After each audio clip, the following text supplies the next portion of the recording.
The NFL draft is over, so it's time for more fantasy football. Today we're chatting rookie running backs. We'll be discussing their landing spots, our expectations, and where you should draft them in Dynasty. Plus, I'll be releasing my updated Dynasty rookie rankings, all on the Fantasy First Down.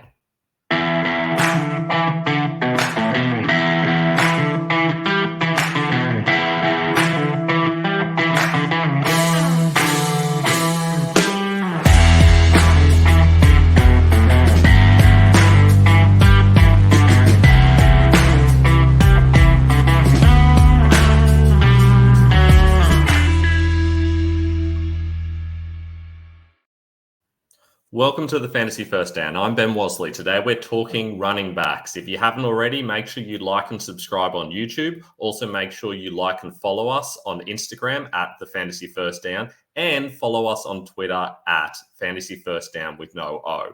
Now, this is a really weak running back class, so our goal is to see if we can separate the wheat from the chaff and see if we can find any value. And there's not a lot, but if you look deep enough, you might be able to find some bargains later on in your dynasty drafts. Now, it's not often that we don't see running backs going in the first round this year, in recent years at least, but this might become more of a trend. We know that the NFL is starting to discount the value of running backs, but this is partly also just because this is a really weak running back class. We know it was really good for wide receivers and quarterbacks, and it was solid for tight ends in that at least there's Brock Bowers. In the running backs, there's really not much going on at all. The fact that Jonathan Brooks went first is saying a lot since he's coming off a serious injury.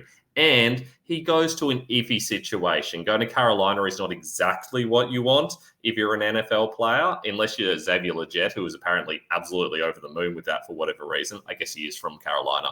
Jonathan Brooks, though, goes at least into a good situation in Carolina because he'd probably be the starter out of the gate. We know that Chuba Hubbard's okay, but realistically, they've drafted Brooks to be the starter, and he's going to be the starter, even though he probably isn't quite back from his ACL injury. We know those take a little bit of time to linger for running backs, and it might be that he struggles a bit in his first year. The Carolina offense is pretty weak, but their running game has been solid for a while. I wouldn't think of him as a guy who's ever going to be likely to be a top 10 running back. We're not talking about Christian McCaffrey here. We're talking about a guy who's very strong. He's fast, but he's only an okay receiver. It wouldn't surprise me if they're taking him off the field for Chuba Hubbard or maybe even Miles Sanders occasionally, because I really wouldn't want to be trusting him on every single down. Having said that, he's still the clear best dynasty player off the board. Realistically, he's the only guy who's going into a situation where he is the likely starter. And although we don't know exactly whether he's going to be starting from day one because of his injury, he's still the best value there. Now, when do you take him in dynasty? Well, that's the big question mark. For me, he definitely goes behind the top three wide receivers. And even in one quarterback league, he's still going behind Caleb Williams and probably behind Jaden Daniels as well. It really depends on how desperately you need a running back. If you're that team who really needs a running back, you can reach for him because he's the only running back that's going to be of any value for you this year. No matter how much you need a running back, I wouldn't be forcing any of these other picks because realistically, we're talking about guys who probably aren't going to pay off to the extent that you want them to. Brooks is the only guy that I'd definitely be taking in the first round of my dynasty league, certainly within the top 12 picks.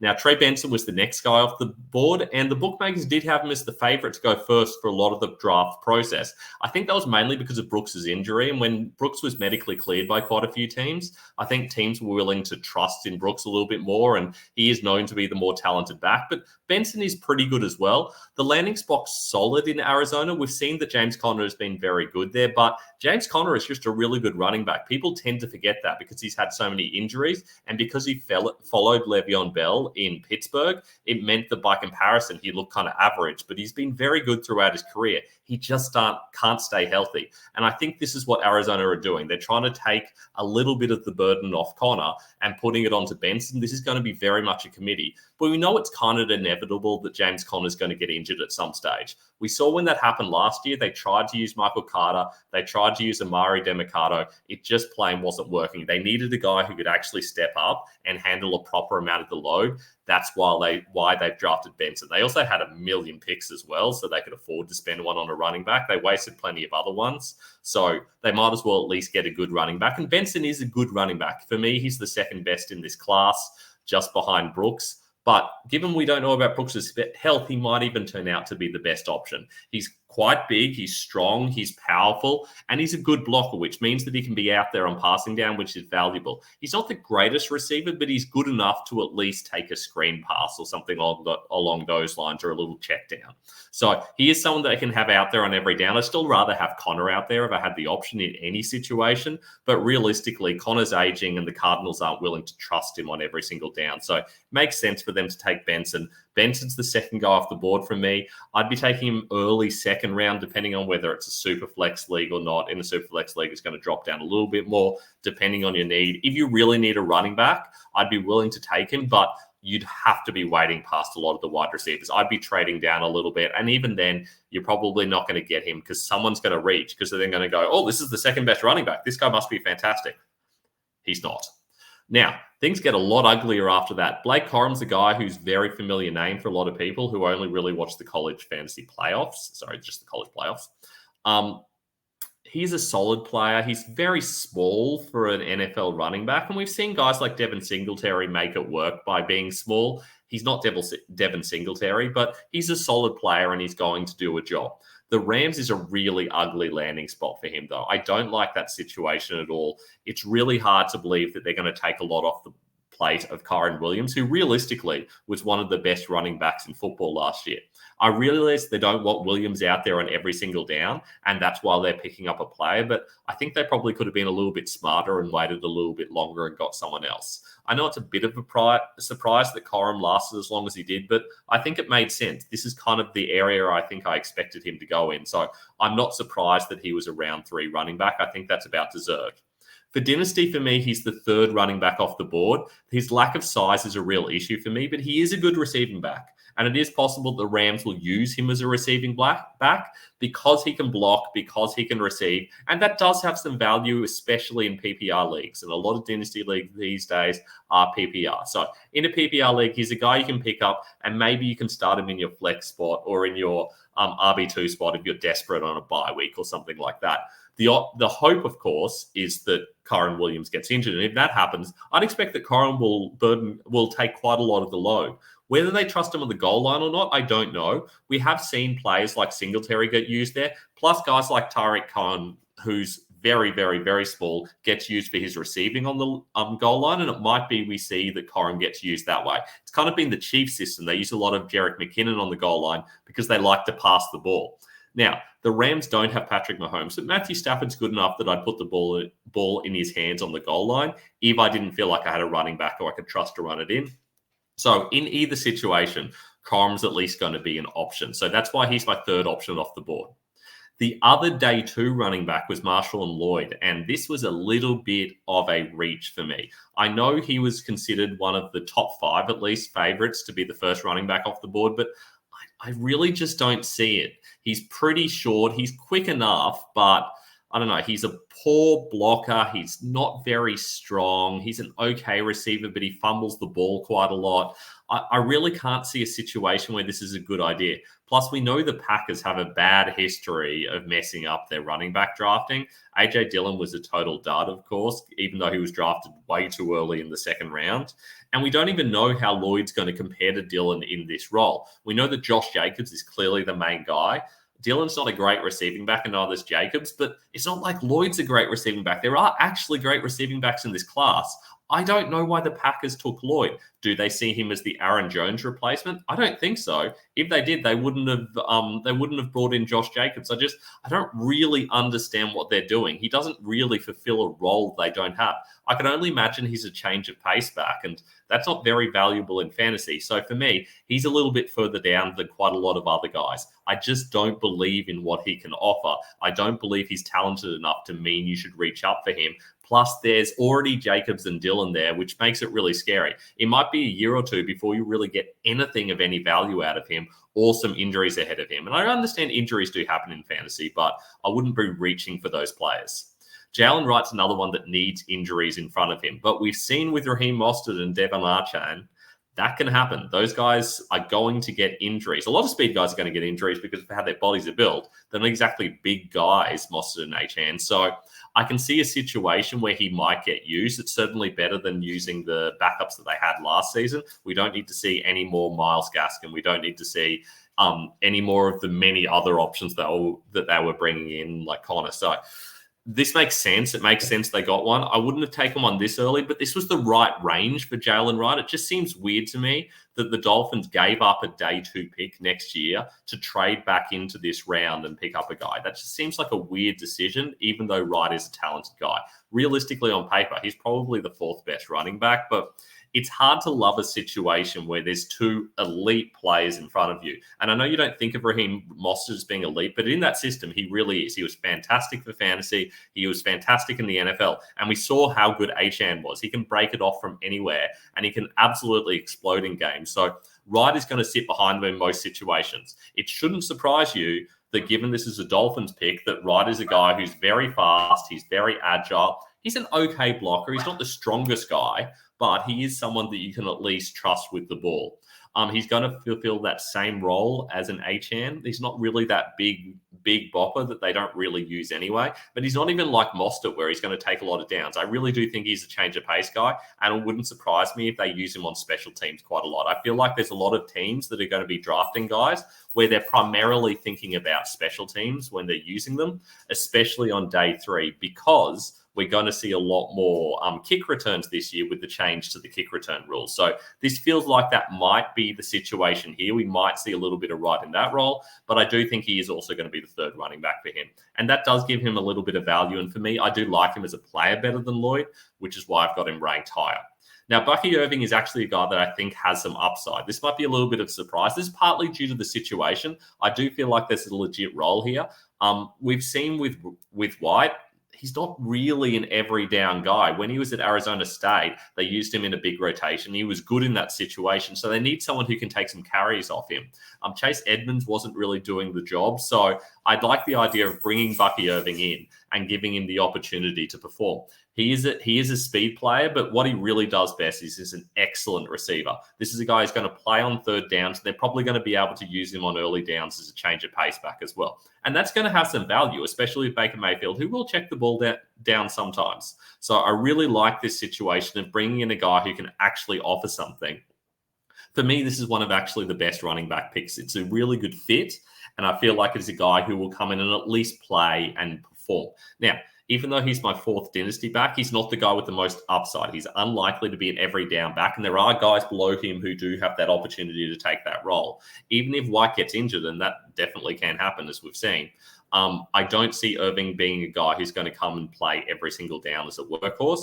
I think he would still be the starter, but I would expect that he'd be cycling a lot, and I don't know that they'd use him on the goal line unless they're using him as a passing back. So I'm not really sure that he's a guy that you should really be reaching up for, but I do like the value. I do think out of all these players on day 3, he's probably the guy who's going to end up offering the most fantasy value, outside the guy who just gets lucky and lucks his way into a role at some point in time.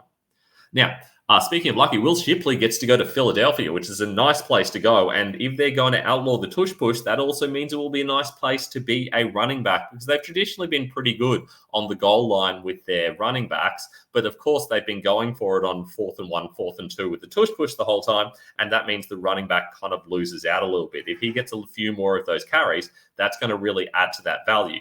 Saquon Barkley is not going to be out there forever. They brought in Shipley as a backup because I don't really think they like what they've got in Kenny Gainwell. Gainwell was the starter in week 1, but he got injured, and so everyone missed that point. But when he came back from injury, they were getting such good performances out of DeAndre Swift that Gainwell never earned that role back. And even when Swift was getting injured, we didn't really see them use Gainwell anymore. I think he lost their trust a little bit. And for that reason, I think they brought Shipley in to compete with him. And there's definitely upside. There was a lot of talk before the draft that they wanted to bring in another player to work with Barkley so they could keep Saquon healthy, and that's Shipley. So I would expect that he's getting some touches, and I expect that they're going to use him. He's not a 3-down back, but he is shifty and he's quick. He can block well, and he's a great receiver. So I feel like they're going to be using Barkley as kind of a runner a lot of the time, and they will pass the ball to him, but I expect it'll mostly be on early downs. And I expect Shipley will be the third down guy. If they want to change a pace goal line guy, they might go to Gainwell, but I'm not really sure that they're going to take Barkley out in those situations. So Shipley is a guy who's going to be a good backup, and that does at least give him a little bit of upside. But like Irving, I really don't know that I believe that he's going to be a guy who's going to be able to play on every single down. On the other hand, a guy who I do think has that upsize is Ray Davis. We're talking power here. He's very much the power to the speed of James Cook. And I love the fact he's going to the Bills because we know there's a hole there to fill. We know they're not willing to use James Cook all the time. And that means Davis is going to get touches. And I'm not sure that a lot of these guys are definitely going to get touches. He'll probably be the goal line back, Davis, because we've seen that they tried to use Latavius Murray last year in that role, and Murray is getting on a little bit. So I expect they're probably going to use Davis on the goal line. Now, to be fair, Josh Allen does run the ball on the goal line, but they score enough points that I feel like Davis is going to get enough touches to make that work. He's also a good receiver, and he's a good blocker as well. So they can use him on third downs too, which is not where they've been using Cook either.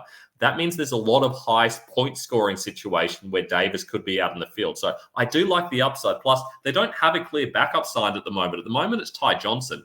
He's clearly their third option. Like, that's where he profiles. He's a guy that can put on if necessary, but you would not want him to be your backup because he's not going to be good enough to get into that starting role. So Cook and Davis can work really well together. And if Cook gets injured, Davis is going to have a lot of value. So there's more upside there than with most of these guys because of his power back work and because of his receiving work as well.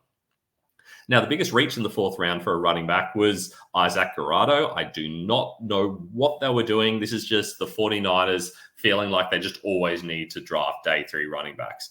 We saw them do it with Elijah Mitchell. They've done it heaps of times in the past with Ty Davis-Price and other guys that were duds. And they always tend to reach on players. Now, I did expect that Guerrero was going to be a little bit of a sleeper pick, but I didn't expect him to go this high. And I feel like this is a little bit too early. We're talking about a guy who has good long speed, but he's not the most explosive player.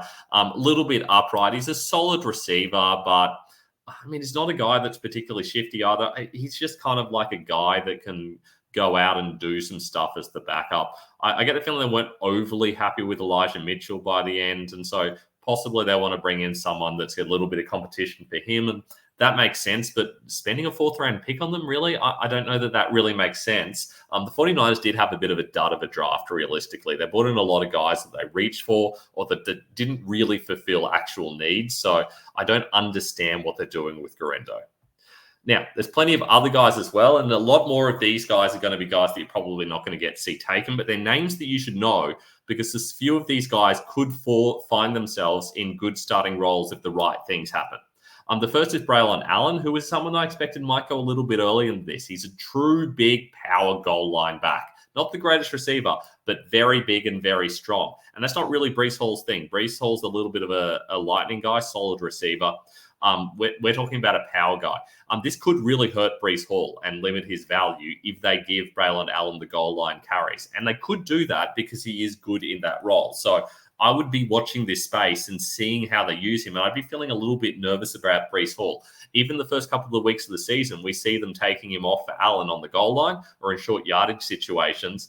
I'd be thinking about trying to trade high on Breece Hall, who's going to be one of the best running back picks up this year. But this puts a little bit of fear in for me. If Hall gets injured, I wouldn't trust Allen to take the load, though. I think they probably use Abanikanda as the receiving back. That's not really Allen's thing. He's not the greatest receiving back. He can do it in a pinch, but realistically, you're mostly going to be using him on those early downs. That's not the greatest value in fantasy, especially not in PPR, but at least there's a road to a role. And for that reason, he's a guy that you can draft late on. With most of these guys, you're talking third, fourth round in Dynasty. In fact, realistically, if we go back to that first page, even Blake Corum, I think you're probably thinking late round 2, early round 3 in Dynasty. And most of these other guys are falling into that round 3 range. Someone is going to drop because people don't know really what they're doing at this early stage. And we haven't got enough training camp reports to really get an understanding of where these guys fit. So you can take pot shots on these guys on in round 3 and round 4 of your Dynasty drafts, or if they go deeper, then even deeper than that, because some of these guys are going to find their ways into good roles. There there is actually good depth in this running back class, even if there isn't good top-end quality. So some of these day 3 guys are going to be solid. Speaking of guys that are going to be solid, I do like Audrey Castine. I feel like this is a guy who could have gone a lot earlier. I'm a little bit surprised that he fell this far. He's not the fastest guy. He ran a pretty slow 40, though I believe he was a little bit faster on his pro day. So I'm not sure if that was just one of those things, because he plays a little bit faster than that. He's very strong. Not the greatest receiving back, but he is the kind of guy that could play with P. Ryan if Williams is out. Whereas I don't feel like Jaleel McLaughlin was. Jaleel McLaughlin's a guy that you only want to give 4 or 5 touches to in a game. See if he can explode with those touches, but mostly use him on special teams. Whereas Esteem is the kind of guy where I feel like you could use him as a rotational back with Samaje Perine if Williams goes down. And we know that Javonte Williams does tend to get injuries. Now, how this affects Williams' value? Well, it probably affects it in the same way as when they had Jaleel McLaughlin. I don't think they're going to carry 4 running backs unless a couple of them can really prove themselves in special teams. I don't really know that Esteem's going to be able to do that necessarily, and I'm not even sure that McLaughlin's going to be great in that role. We know that Pirai can do it, so it might be that we don't even see McLaughlin play this year, and if that's the case, that would be great news for the new rookie. Having said that, the upside is a little bit capped because he's not a great receiving back, but look, he might surprise us. Players do develop those sort of skills, and he's a player that I think could develop them as he moves forward. Now, speaking of guys going into crowded situations, Rasheen Ali going to the Ravens just love picking up running backs. Now, admittedly, they did lose J.K. Dobbins and Gus Edwards last year, so it makes sense for them to get 2 new guys. They got Derrick Henry, and now they essentially get Derrick Henry light. We're talking about a big, strong back. Not the fastest, though. We're not talking about like Derrick Henry in his prime. We're talking more like Derrick Henry now. A guy who can break off a little bit of a run, but he's not going to go all the way a lot of the time. That's a little bit of a concern in the NFL because it really limits you to your options. It's going to be more of like a short yardage situation, whereas Keaton Mitchell is the kind of guy that can break off those explosive plays. And you still got Justice Hill there to play on special teams and be that kind of receiving third down back and that 2-minute situation back if necessary. Not really sure how Ali fits in. It really wouldn't surprise me if he doesn't even make the roster. But there is a situation where they might use him as that big banger, especially if they just want to keep Henry a bit healthier and not have him out there on those situations where you're in like a no-win situation. Tyrone Tracy, the upside here is very, very capped. But there's so much space on this depth chart. It's basically Devin Singletary, who isn't even a great running back, and nobody else. I do not believe in Eric Gray. He's fine. He's very much a backup. I would feel far more comfortable if I were the Giants, if he were my 3rd running back. But I don't think Tyrone Tracy comes in as that guy either. He's got solid size, but for me, he's just a backup guy. I think he's mostly going to be used on special teams. People are going to get really excited because they look at the depth chart and go, wow, there's really not much in front of him. This guy's got a real opportunity. I don't actually think that he does. I think they're more thinking of him as a special teams guy. I think this is Singletary's backfield, but realistically, I think we're just going to see them not run the ball too much and focus on passing it. We'll probably see a lot of end arounds and even carries from Malik Neighbors. This is going to be a Malik Neighbors offense, and we'll probably see Daniel Jones doing what he does and doing a little bit of rushing as well. Now, Khalil Robinson's another guy who I think is mainly in there for special teams. He's very small. We're talking very much like a scat back. Very fast, but very small. Now, that does have a role, but it's not an every down role in the NFL. They already drafted that guy that can do the heavy lifting. That was Tank Bigsby, and they're still expecting him to step up. They want to take carries off Travis Etienne, but Keelan Robinson's not the guy that's going to take him. He's clearly behind Dearness Johnson. He's clearly behind Tank Bigsby. And they're not going to take that many carries away from Etienne. So this is not a guy you want from Dynasty. He's my lowest ranked Dynasty back. Isaiah Davis is a guy that, again, I don't really see a lot of upside for, but at least he does have that potential to be a workhorse back. He has the build. He can receive the ball well enough, but he can certainly handle a heavy load because he is big and powerful. So you can use him on every down. Plus, he's fast enough to kind of break off some runs. I just don't think they see him as that option. I think this is a guy they're drafting as a special teams guy, especially given they've already drafted Allen. Seems pretty wasteful to me to use 4th and 5th round picks on running backs when you've already got Breece Hall and you're trying to win now. So get in some other weapons who are going to help you win now. But as we said, these later rounds of the draft, there was less value. So it does make sense that they'd want to strike at a position where there's at least some quality players falling. Kamani Vidal, this is a guy who I think fell further than I expected, and he falls into a pretty good landing spot. We know the Chargers are going to run the ball a lot. That is the Shanahan way, the Harbaugh way. And so I do expect with the Chargers, we're going to see a lot of running plays. They're going to try to set up a really good O-line and then run behind it and then pass out of that. For that reason, they're going to need some good running backs. They brought in J.K. Dobbins at Gus Edwards, a la the Ravens running back committee. And I expect you're going to see something similar out of this situation as well. Dobbins, though, we just don't know he's healthy, and we haven't actually seen him perform. He's had so many injuries that it's really hard to trust him. Having said that, if he's healthy, he's a guy who can carry a load, and we know that Gus Edwards is a really good backup, but you're going to want someone else because Isaiah Spiller is not the guy. Joshua Kelly is gone, so they're going to need to bring in someone. They brought in Vidal, and I think this is a good situation for him. He's a bit short, but he's strong and he's fast, and I feel like he can carry a significant amount of the load and work well with whichever of Dobbins and Edwards happens to be healthy at a given point in time. So it wouldn't surprise me if he ends up getting a surprising amount of touches, and for that reason, I like him a lot more than I like a lot of the guys in this later day 3 range. Chase McClellan is a guy that I'm not interested in at all. He goes to the Bills, I have not changed the graphic. He goes to Atlanta, which is not a great situation because they've already got Bijan Robinson and Algier. He's a strong guy, but he's very much a rotational back. I don't think he does anything that the starters can't do. It wouldn't surprise me if he doesn't even make the roster.